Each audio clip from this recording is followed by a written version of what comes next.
Okay, tip thinner.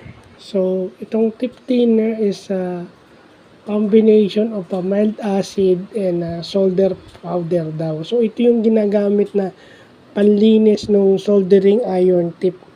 Pagka ayaw gumana, so kailangan na natin gumamit ng tip thinner, di ba? Parang kaya sinabi sigurong tip thinner to dahil alam niyo yung thinner sa brush ng pintura, di ba? Pampalambot dun sa ano na diba tumitigas yung paintbrush dahil sa pintura. So, kailangan ibabad sa thinner yon para lumambot. So, parang ganun din yung analogy natin. So, dun sa mga electrician at mga electronics technician, yung mga gumagawa ng appliances, including computers, di ba? So, yung mga kaibigan nating computer engineer at electronics communications engineering,